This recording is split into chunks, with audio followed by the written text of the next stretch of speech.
পরজীবীজনিত অন্ত্রের রোগ সাইক্লোস্পোরিয়াসিস নিয়ে বাড়ছে উদ্বেগ। যুক্তরাষ্ট্রের অন্তত 18টি অঙ্গরাজ্যে মিলেছে সংক্রমণ, আর সবচেয়ে বেশি আক্রান্ত মিশিগানে। কিভাবে ছড়ায় এই রোগ, কি কি লক্ষণ দেখা দেয় এবং কিভাবে নিজেকে সুরক্ষিত রাখবেন, এসব গুরুত্বপূর্ণ তথ্য নিয়ে বিস্তারিত থাকছে প্রতিবেদনে। যুক্তরাষ্ট্র জুড়ে বাড়ছে সাইক্লোস্পোরিয়াসিস নামের একটি পরজীবীজনিত অন্ত্রের রোগের সংক্রমণ।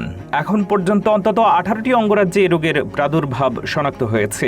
এর মধ্যে সবচেয়ে বেশি আক্রান্তের সংখ্যা মিশিগান অঙ্গরাজ্যে, যেখানে 1200-এরও বেশি সংক্রমণের তথ্য জানিয়েছে স্বাস্থ্য কর্মকর্তারা। বিশেষজ্ঞদের মতে সাইক্লোস্পোরিয়াসিস একজন থেকে আরেকজনের শরীরে ছড়ায় না। সাধারণত দূষিত খাবার বা পানি গ্রহণের মাধ্যমেই এই পরজীবী মানুষের শরীরে প্রবেশ করে।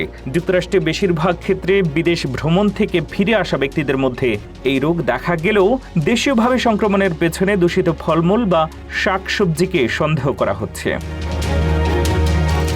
তবে এবারের প্রাদুর্ভাবের সুনির্দিষ্ট উৎস এখনও শনাক্ত করা যায়নি। স্বাস্থ্য কর্মকর্তারা আক্রান্ত ব্যক্তিদের সঙ্গে কথা বলে তারা অসুস্থ হওয়ার আগে কি খেয়েছেন বা পান করেছেন তা জানার চেষ্টা করছেন। তবে সংক্রমণের পর লক্ষণ প্রকাশ পেতে প্রায় 2 সপ্তাহ সময় লাগায় উৎস শনাক্ত করা বেশ কঠিন হয়ে পড়ে। এই রোগের প্রধান উপসর্গ হল ডায়রিয়া। এছাড়া পেটে ব্যথা, গ্যাস, বমিভাব ও দুর্বলতা দেখা দিতে পারে। চিকিৎসা না নিলে উপসর্গ কয়েকদিন থেকে 1 মাসেরও বেশি সময় স্থায়ী হতে পারে। অনেক ক্ষেত্রে সুস্থ হওয়ার পরও রোগটি আবার ফিরে আসতে পারে। বিশেষজ্ঞদের পরামর্শ, শাকসবজি ভালোভাবে ধুয়ে বা সম্ভব হলে রান্না করে খেতে হবে।